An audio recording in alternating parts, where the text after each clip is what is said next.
Tamamdır. Sanırım başlayabiliriz. Aa, merhabalar, hoş geldiniz. Aa, hemen ekranımı paylaşacağım. Coşkan'ım beni host yaparsanız ekran paylaşımı yapabilirim.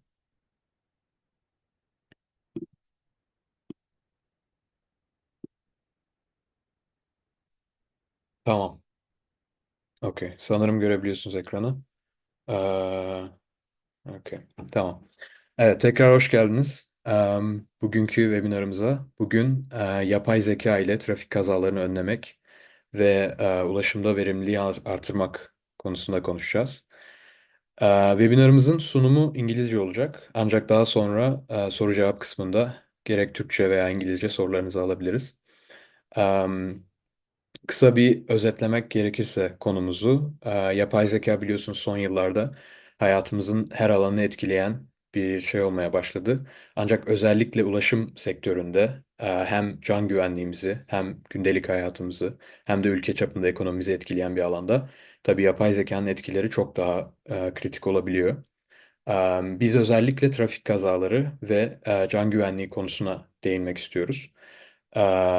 Yapay zekanın getirdiği analiz ve veriyi toplama ve işleme kapasitesiyle yol kazalarını nasıl azaltabiliriz? Nasıl can güvenliğini artırabiliriz? Ve aynı zamanda verimliliği nasıl artırabiliriz? İşte trafik akışı olsun, çevresel etki olsun vesaire.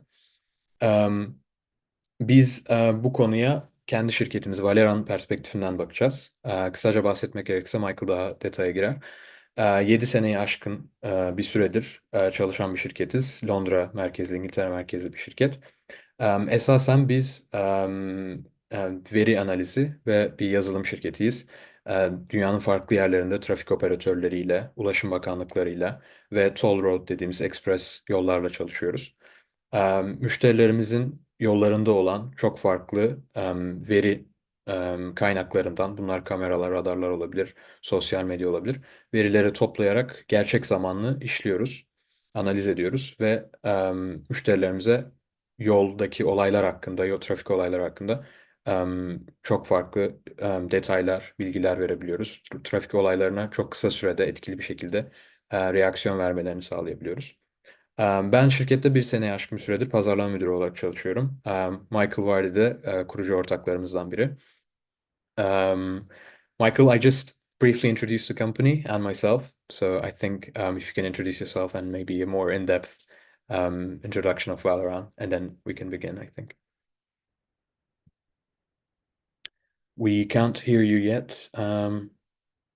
Maybe you're on mute, no? Yeah, Yes. okay. Hello. Great. Fantastic. Yeah. Well, hello, everyone, and thank you for taking the time to hearing about us within the context of Ostolki.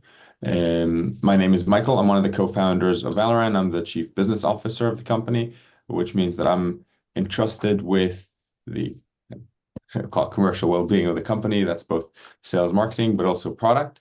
And today we're going to talk to you a bit about what Valorant strives to bring to the world of ITS, to the world of traffic management, and the impact we believe it can have both on our commercial operations as road operators and how our industry can be better, but also the broader impact it can have on the societies and communities we serve. And so I can, I'll start by sharing a presentation about Valorant, and I'll give a demo about the product, and then we'll open up to any questions. Um, so,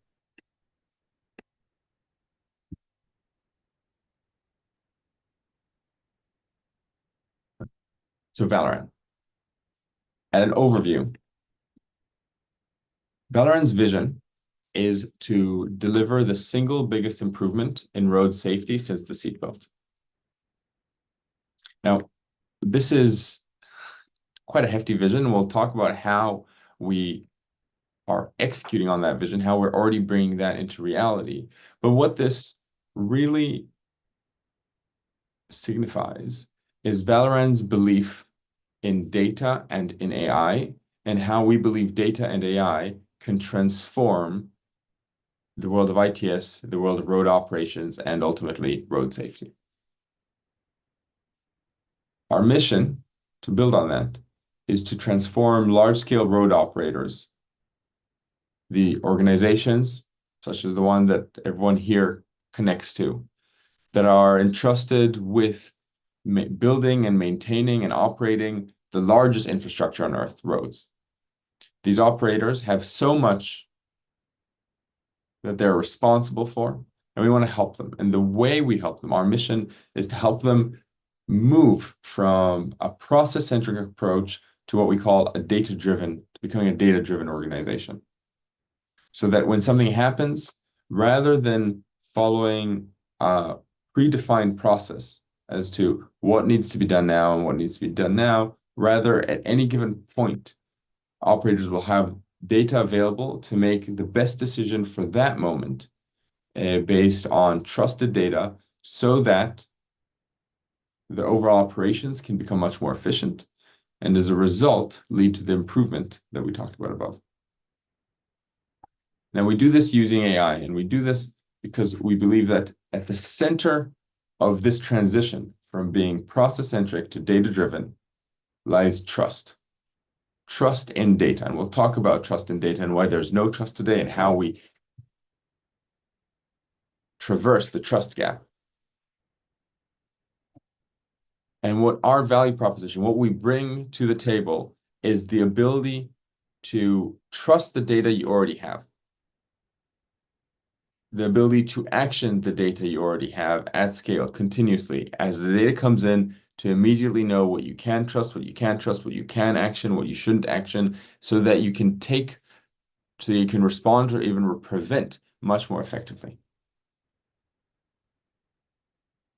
And the way we do that is through our AI platform that we'll share today that takes billions of data points in real time and helps validate what is true, not true, what is interesting and uninteresting, contextualize that, prioritize it so you know when something happens, what are the things that you need to be aware of and what you should do about them.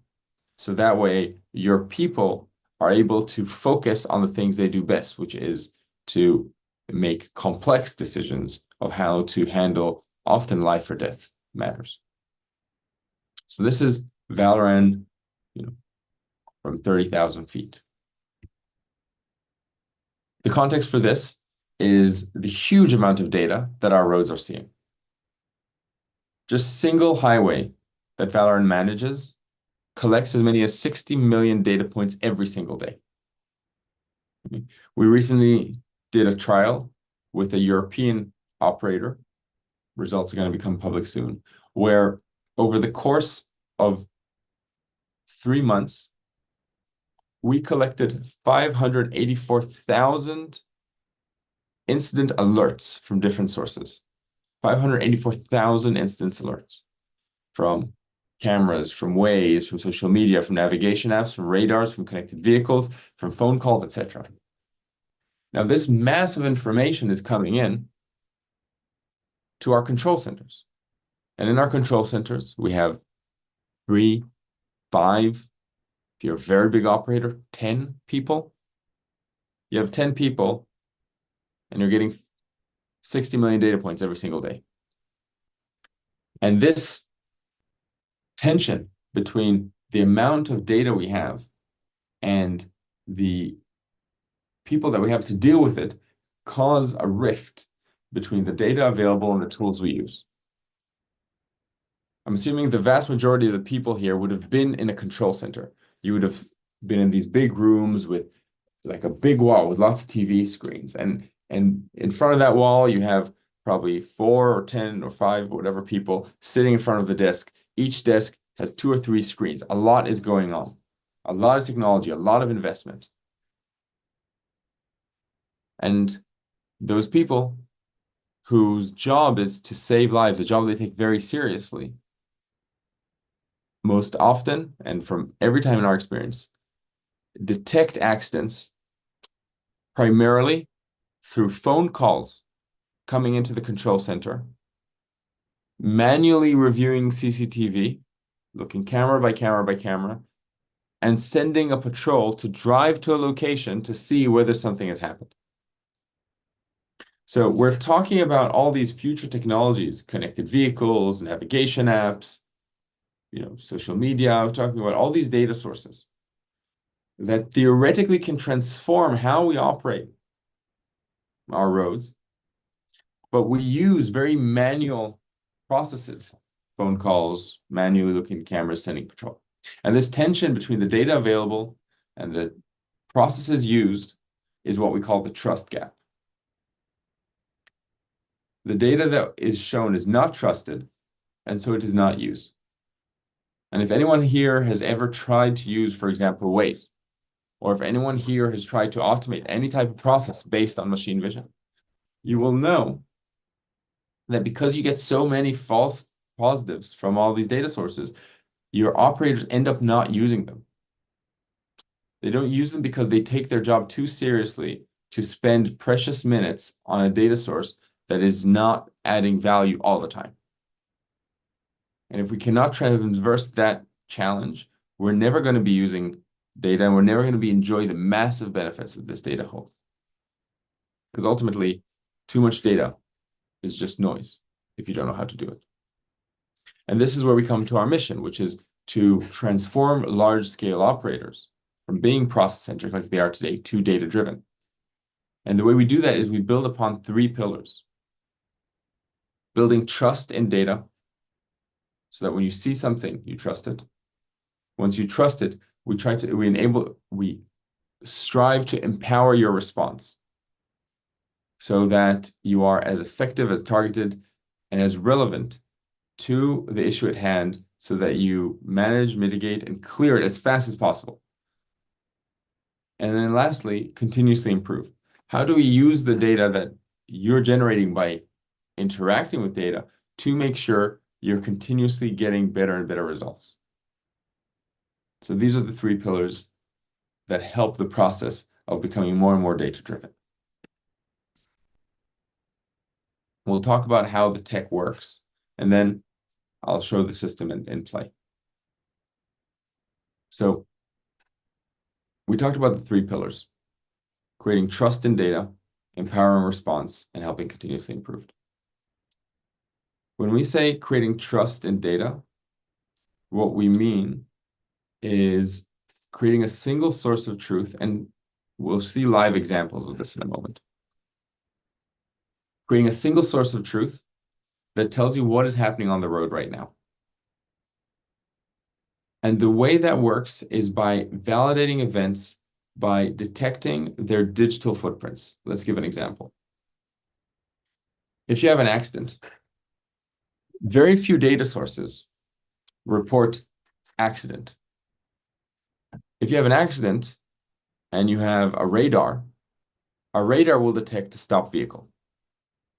If you have an accident, you have a camera might detect pedestrians on the road. If you have an accident and you have a loop, it might detect unexpected congestion. If you have Waze, it might tell you there's a hazard on the road or an incident. Maybe it'll tell you that an accident, maybe not. But each one of these alerts is a digital footprint of the accident that happened. And the challenge we have is that every event on the road has dozens of digital footprints. Every stopped vehicle, every congestion, every accident, every wrong way driver, every pedestrian on the road has dozens of digital footprints. And the data sources that we work with, connected vehicles, cameras, navigation apps, etc., they capture these digital footprints and they share it with you. And that means that your operators are now seeing, for every true event, they're seeing 20 different alerts. No wonder they can't go through all of them.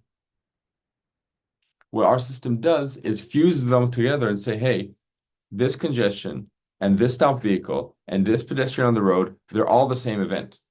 And that event is happening here, and that event is very high risk and maybe even an accident. Once you connect it in that way, you do 2 things. You massively reduce the noise because you've taken all of these duplicate digital footprints and put them into one alert.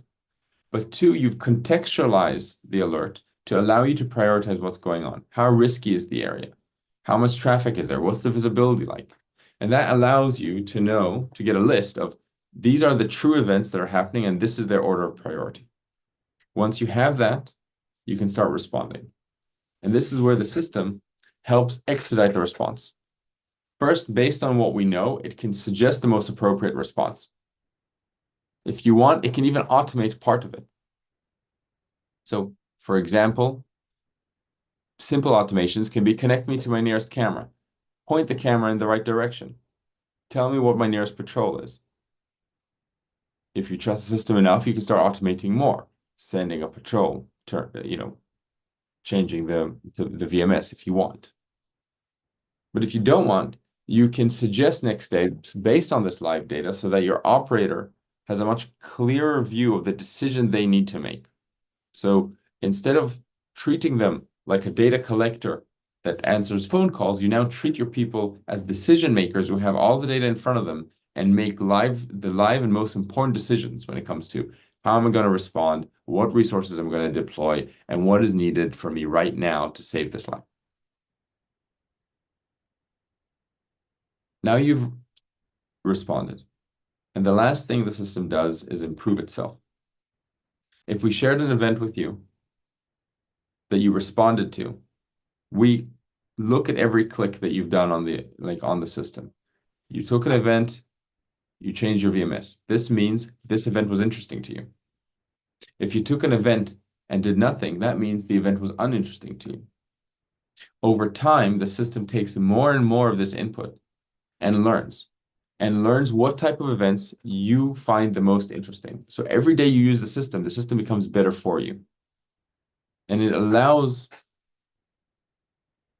and so it makes sure that you keep on getting the highest priority as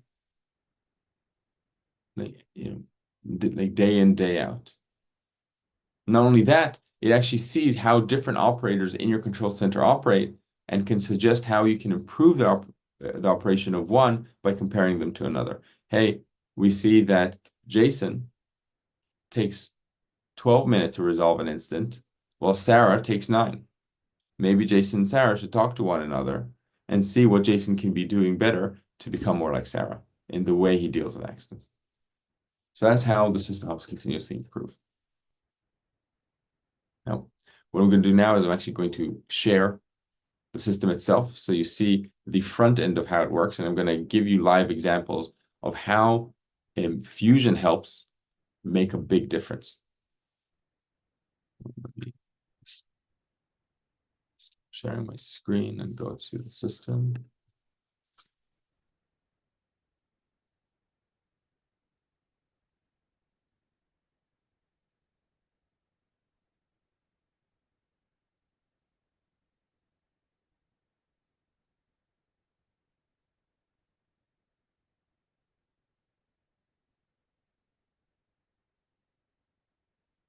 It's the share button.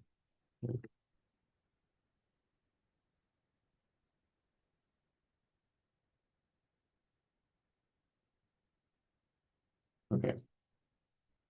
So here we have the system lantern by Kazalarını. And we're going to look at a few roads. We're going to look at roads from Central America, from South America, from the US, and from Europe today as we go through examples. But let's just see how the system looks like so you kind of get a chance to understand how it all falls together. And then we'll look at a few examples of how the system works. So what you see is a screen that might be quite familiar to you. In the middle, you see a map. Let me increase this to make it a bit easier. You see a map. You see a road in this map. One thing that will look probably quite familiar is you see how traffic is flowing. You see how traffic is flowing along different parts of the road. This road specifically now is in Costa Rica. The time there, it's 5:20 in the morning, so traffic is overall flowing. However, you can see that congestion is starting to form in the main routes. And now we also are connected to all the different data sources. So we can see on all the cameras. We can have direct access to them. Importantly, what you see here on the right is all the machine vision that is applied to each one of the cameras. So this camera here, for example, has pedestrian detection, cyclist detection, stop vehicles, hazard light, animals, and counting happening on this. And we'll see an example of what that means in a moment. You have, in addition, you are connected to all of the patrol vehicles. This is very important when we later on talk about how response happens, and as well as data sources to do with weather. So at any point, you know what is the weather like along the road. So this is quite a simple view of the road. This will be very familiar to a lot of you. One thing that the system does, except looking at a live traffic flow, we also look at live risk levels. So the system takes 10 years of historical accident data, applies machine learning to it, and then in real time determines areas that are of highest risk. And for those of you who can tell, the legend here is from bright blue, like one you see over here, to darker blues and darker purples is the areas with the highest risk. And if we have an area of relatively high risk, although it's not very high risk, we can actually go to the location information, look at risk factors, and it tells you what is driving the risk in this area. So in this area, for example, we can tell what it's telling you is that you have pretty bad visibility due to the location of the sun, and you're near dangerous infrastructure like bridge and a toll road. So, and a toll plaza. So this is useful information because you don't just know that it's high risk. By breaking it down into the variables of the risk, you can actually start looking, what can I do? What can I do to try and help this risk and try and help reduce this risk? So we know the issue is to do with visibility and dangerous infrastructure. So if you wanted to, you can change the VMS upstream to tell them, hey, bridge and toll gantry coming ahead, just so drivers are more aware of it as they come down. And by reducing a specific element in the risk, you reduce the overall risk of an accident. Now, when an event happens, it comes in this list here on the left. So we have here like a pedestrian on the road that just appeared. It will tell you what data sources it came from. In this case, it came from a camera. It shows you like the traffic levels at the time. We'll see later how that is important, as well as a replay of the event itself and the live video stream. And that's kind of like how you start seeing events happening. But let's look at more complex events and how they start appearing and why it matters so much to do fusion.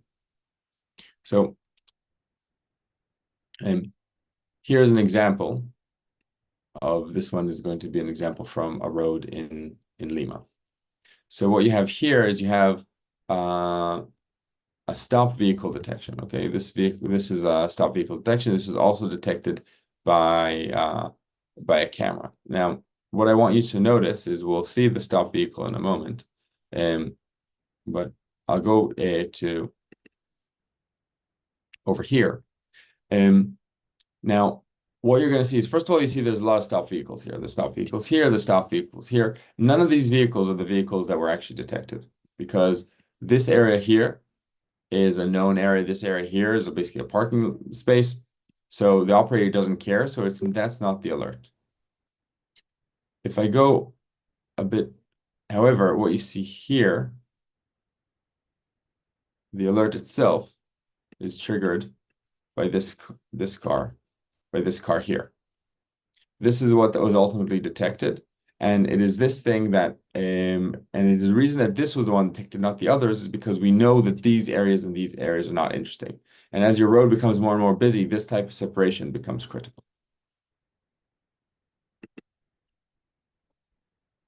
Now, but this is only one alert. What happens when you have many alerts? Well, let's look at how an accident can actually look like. So I'm going to show you an accident now. There's going to be a video of an accident. No one was ultimately hurt in the accident, but you do see a car rolling. So just as an FYI for anyone who might find that sensitive. But we talked about earlier the digital footprints of an accident. So let's say, for example, let's look at the digital footprints of this incident. Okay, I'm going to go to the history of this incident and to the detections. Okay. What we saw here was there was a stopped vehicle. A minute later, there's a pedestrian on the road alerted from a minute later, there was congestion from Waze. Sorry, 3 minutes later, there was congestion from Waze. And then there was congestion from another data source here. And then there's another pedestrian on the road about 4 minutes later, again from a camera, and another stopped vehicle.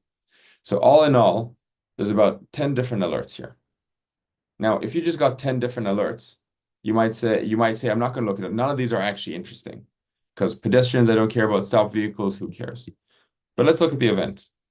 Okay. So, and see how the event actually happened. So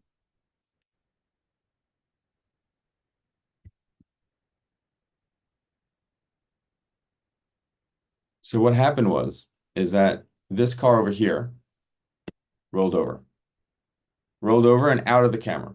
So this is something that you would have missed with the moment. If you were not looking at the camera for a moment, you'd never know it's happened. Okay, immediately a car stops.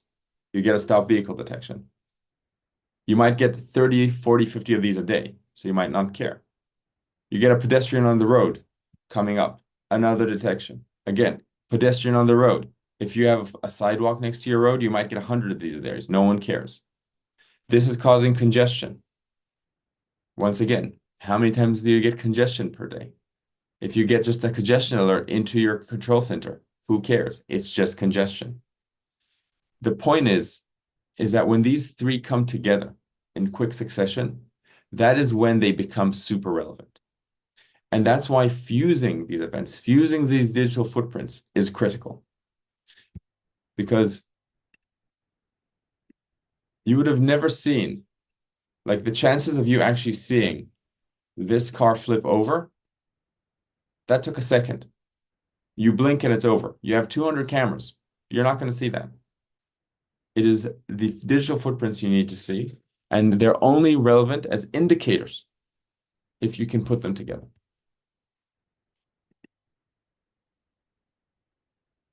Now, we had another example just 4 days ago on a different road. We had 3 indicators. I'm not going to share this one, but we had 3 indicators. We had an incident alert. We had from Waze. We had a hazard on the road alert a few minutes later, which seems strange. And then in this other side of the road, we saw congestion, but in the same location. We put all these things together, and it was enough to tell the operator, hey, there's something here that is abnormal. You should go check it out. They sent a patrol over to look. It was next to a bridge. A pedestrian had climbed on the bridge and was planning to commit suicide. And all these alerts from Waze that they were getting were people trying to say something is going on here. Be careful. And the congestion was people slowing down to look at what's going on. Only because we were able to put these things together and not separate the alerts did it become powerful enough to actually move the operator to action to send a patrol over, and they were able to convince the person not to jump and save their life.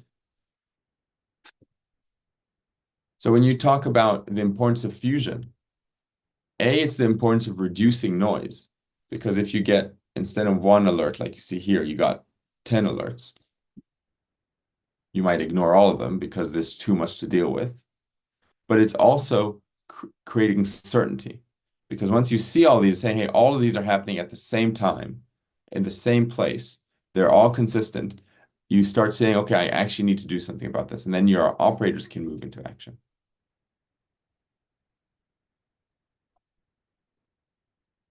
So back to the presentation. Now, so what is the impact of this? What is the impact of detecting earlier? You saw what happened before.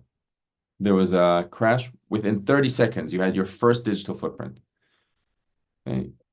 In the case of the of the attempt suicide, something that you would not have detected at all till it was too late.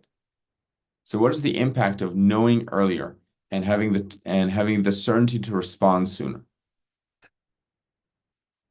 Well, it's quite drastic. So our roads have consistently seen a 10 to 15% reduction in accidents with injuries and fatalities.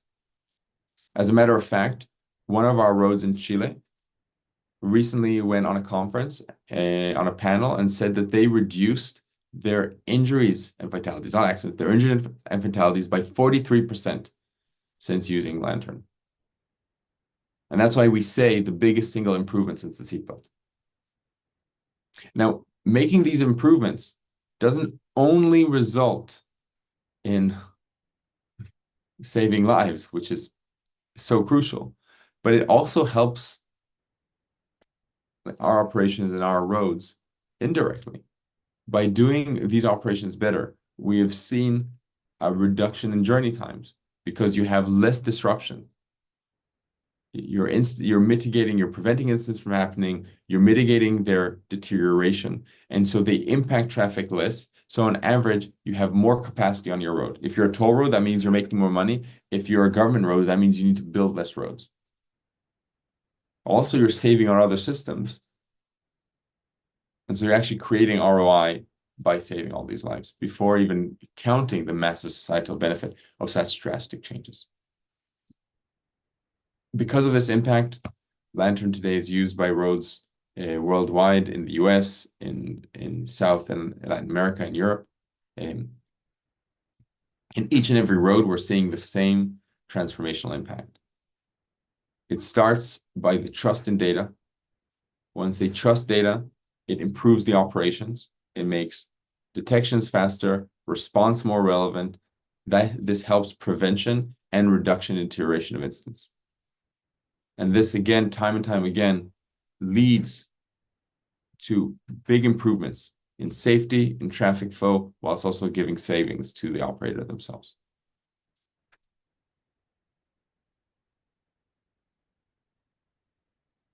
If you have any questions, I'm happy to take them now. We'll also be in Istanbul in the conference very soon in IRF. If I had to leave you though with one thought, is that using data is like putting money in a bank. It saves with interest.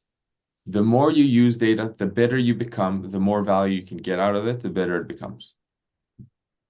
So just like with savings, if you start saving now, you'd be better in a year. If you saved 10 years ago, you'd be better now. If you're not using all the data sources you have, start using them. Start working with them. Start seeing, how do you use your cameras better? How do you get more value out of Waze? How do you get more value out of your account? Start learning that, because as you deal with data, you will understand it better. You'll get more value out of it. We're obviously very happy to help anyone where that's relevant for. However, most important is that our industry makes data-driven decisions the standard of how we operate our roads, and start moving away from process-centric methods that are super valuable but can be improved on. Thank you. Thank you, Michael, for this great presentation. Before we get to questions, tekrar hatırlatmak gerekirse, siz de IRF Dünya Kongresi'ne katılıyorsanız bizi 169 numaralı standte ziyaret edebilirsiniz.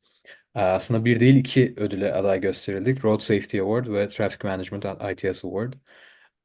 Aynı zamanda iki sunumumuz da olacak. Onlara da katılmanızı bekleriz. I think we have some questions in the chat. Mostly about the algorithm. So how does the data fusion algorithm work? And what's the logic behind the data fusion? Is there a prioritization process of alerts? Yeah. Well, let me show you. Let me go through how it works. I'll share 2 more slides for this. Let me share my screen again.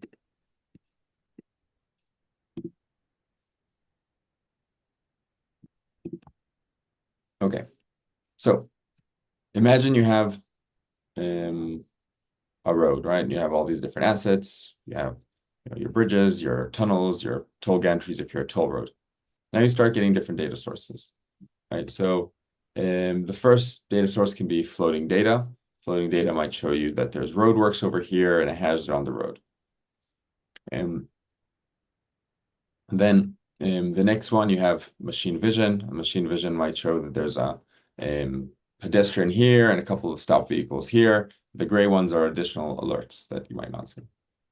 Then you have data coming about weather. So you have rain over here, you have fog over here, you have ice over here. And you have traffic coming from different sources, slowing speed here and a traffic jam over here. And lastly, you have risk. So how risky an area is based on your live conditions and your historical data. What the system basically does is based on theme, time, location, and past user behavior. I'll get into that in a moment. It kind of helps determine what is part of the same event and what are different events. So in this case, and then based on that, it gives you the insight of what's happening now and what's the suggested action. So here, it'll say, hey, over here, this is roadworks.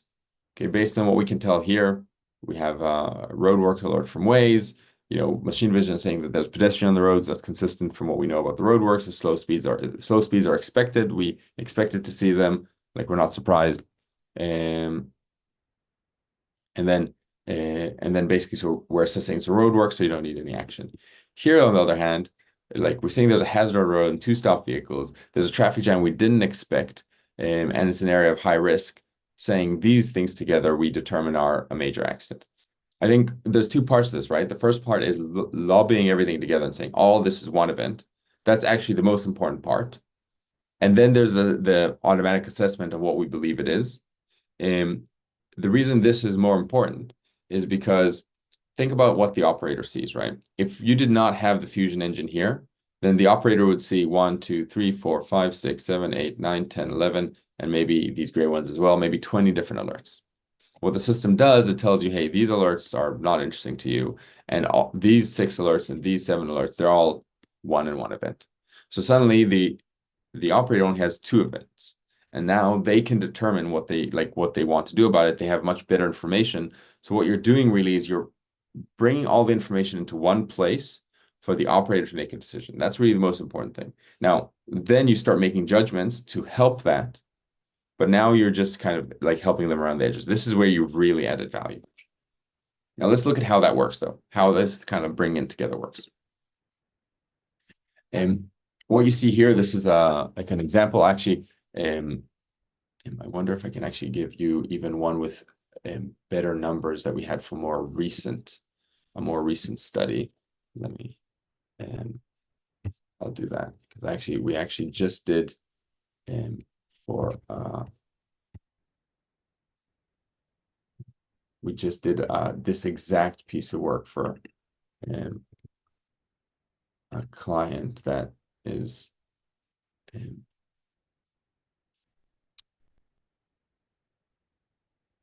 very, very useful. And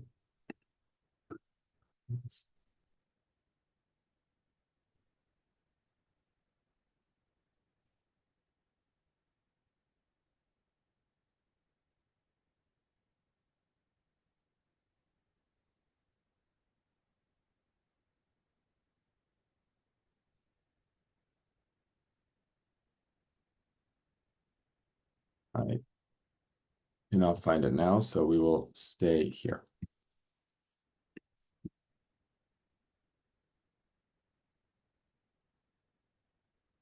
Okay, so I'll try to remember the exact numbers and kind of show them so you see the impact.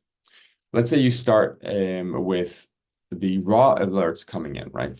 So the raw alerts, we talked about 60 million data points. We talked about the client that we worked with recently. They had 584,000 alerts that came into the system, okay? Those 584,000 alerts had a noise ratio of 99.7%. That means that 0.3% of those alerts were unique, interesting events. Okay. So in order to gain value, you'd have to go through 300 events for every one thing that you'd respond to. The first thing you do is deduplication. What is deduplication? Is, let's say, machine vision detects a stopped vehicle, and 30 seconds later in the same location detects a stopped vehicle because of how the algorithm works. Those are the two same stop. That's the same stop vehicle. So those two things are one. If Waze gives you, if 5 people in the same location in Waze have said stop vehicle, accident, major accident, etc., at the same location, same time, that's the same event. So you deduplicate it. It's the same source, same type deduplication. Then the next thing is you have, and now when we've done that, we took the 584,000, we reduced that to 30,000 with about 3% quality, so 97% noise. So 1 in 30 alerts now are good. The next thing down is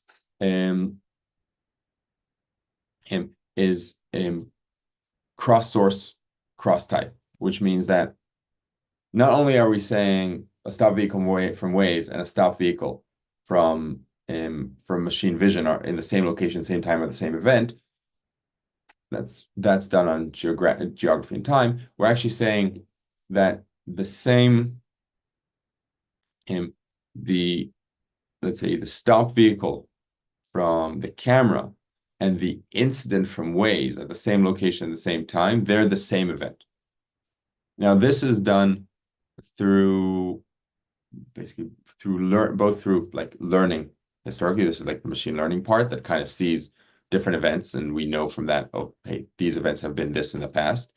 But also through what we call fuzzy logic, which we can get into if we want to, which is different events have a spectrum of what they can be, and it determines on a spectrum what an event is likely to be. But the most important part is it's telling you that these two things are the same thing. Now, then there is the enrichment part, which says, so the stop vehicle and the instant alert are the same event, but this traffic jam that was caused by this event, that's context to the event. It is part of the same event. It is not a different event. And so you fuse that together. Now, when we do these steps, we go down from 584,000 alerts to 30,000 alerts or 32,000 alerts to 21,000 alerts. Ultimately, we got to 1,400 alerts with a 71% accuracy. So now, importantly, what's super crucial about this is not only are you getting a high amount, but we increase the amount of alerts that the road operator knew about by 40%. So suddenly there's 40% more alerts that the operator wanted to do something about that they didn't know about before, like an oil spill that we helped them discover, or an accident that they didn't know about, like a bumper-to-bumper accident they didn't know about that we helped them know about. But also, equally importantly, we decreased their detection time by an average of 9.5 minutes. So that means that they are responding to accidents sooner. They're preventing them from getting worse. They're preventing the impact on traffic. So this is how it works, and why it helps reduce the amount of alerts you get whilst maintaining high quality alerts.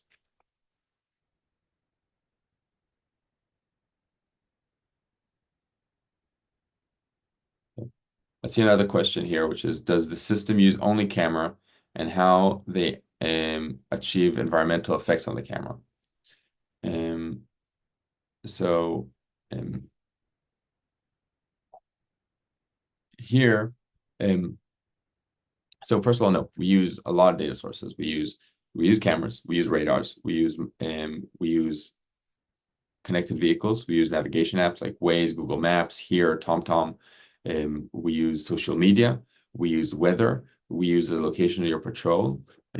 We use every single data source that is available to you, we connect to. And the reason for that is exactly your question. When you say, how do we achieve environmental effects on the camera? That is the exact reason why we use Fusion, because every data source has different advantages and disadvantages. Cameras are amazing at the location that they are at in the right conditions. And they're amazing in the right conditions, but in the wrong conditions, then they're useless. Now we do try and help with that. So let me give you if I give you an example here. So for example, cameras are used to being not very good at night. So we developed an algorithm that instead of detecting stopped vehicles or accidents at night, we detect hazard lights. So this you have here a hazard light detection. And the way that looks like is if I go here, it detects these blinkers, and that's how we know an event happens. If I go here, it kind of symbolizes that this is the area where you have the blinking lights, and that's how you know that you have an event on your road. So we do try to see how can we use different elements of the camera to become better, but more importantly, it's what we try to do is we try to understand what data sources are useful in what ways. And so if I was to share this slide.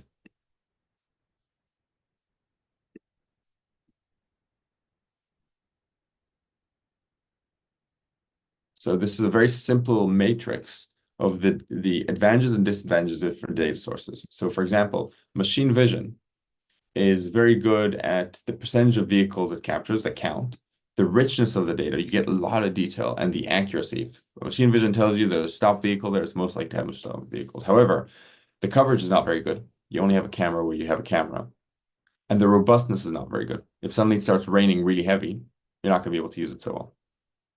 On the other hand, let's say connected vehicles, social media, navigation apps, etc., then their coverage is very good. You have your whole road cover. You don't have all the vehicles. The richness is okay. You get quite a bit of detail, not like a lot, not as much as machine vision, but more than others. Importantly, the robustness is super high. Waze is going to work come rain or come shine. And these two things together actually really help. And we have done a lot of analysis into how they improve on the latency and the accuracy of one another. On the other hand, IoT sensors, loops and radars, they're very good at getting every single vehicle. Their accuracy is super high, but their coverage and their richness is very low. You're just getting counted. The trick is how do we connect them all together to get the best of all worlds whilst reducing the negative or the discounts of each one. And that's really what Fusion is about.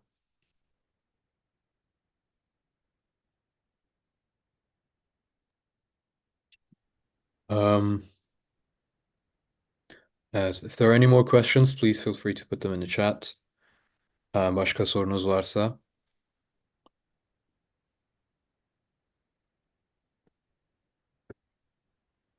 So I'll just add our email here as well, if anyone would like to reach out to us.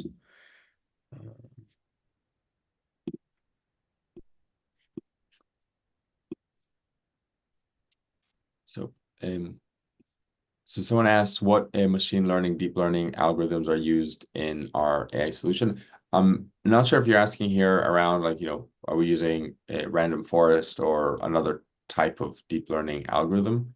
I'm happy to go into that in more detail on a more technical call. I think let me talk about where we use our machine learning and like specifically, and then from there we can talk about the how if you want in a different call. But we use our machine learning in a few different places. One is we look at how users use the system. So you saw the system before, you saw an instant when a user if I go back to an instant here, I can, when an instant happens, if there's a stop vehicle, I can then decide that I want to start taking action. I can assign it to a patrol. I can start sharing it to different data sources. I can start logging if I want changing the VMS, etc. So if I start taking action, then the system logs that as this is important, this is interesting, and we learn that. And then the next time we're more likely to give it to you. So that's one place where we use it. The second place is around we look at your historically what has happened on your road, and based that we make it more likely to raise things that that like more likely that you will see things that that even before the system was used, like if areas of like higher accident, we determine, hey, we in real time apply machine learning to say this area has a higher risk of accident right now, so you should, and maybe you should consider doing something about it, because we determine that this area is higher likelihood for accident. Okay. Then the last place where we use machine learning is to look at, okay, stop sharing my screen so I won't distract, is we look at how all roads work around traffic flow and around both traffic flow and around events. And we use learnings from one road to another road. So we, for example, we use it to predict how traffic is going to flow on all roads, how events are going to determine how they're going to develop in all roads, what is traffic flow expected to be like, and how is that different from what it actually is like as part of our determinant of the state of the normal. So these are the three places where we use our machine learning. If you want to get into the how, we can definitely do that, but maybe on a different call. Yeah, maybe we can answer one more question. How does the system get the data from different types of sensors, which have different protocol and logic? Yeah. Well, we work with the operators, so it really depends on the systems they have. Our commitment is to getting the data. So we start with the open source. We have relationships with all the open source floating data sources, so we can help you get the data source you need for your specific like types of for your specific use cases. But we also find we will work with you to get the data. So the alert you just saw, for example, that was a machine vision that we applied on an analog PTZ camera. So we connect to a PTZ camera, and it was analog, and we applied our machine vision to it. So by doing that, we're basically showcasing that we can really, whatever data source you have, we'll find a way. We connect to your loops, we connect to your, if you need us to your VMS. Our team, that's part of the value add. We'll work with you, we'll connect. If you have suppliers, we'll work with them. If you have like your own team, we'll work with them and we'll make it happen. And then actually a big part of the value is that at the end of all of this, you're going to have access to a database that has all your data sources that are now all organized in a familiar logic that you can start interacting with in a unified way, in a single data lake, as opposed to different databases for different data sources in different locations.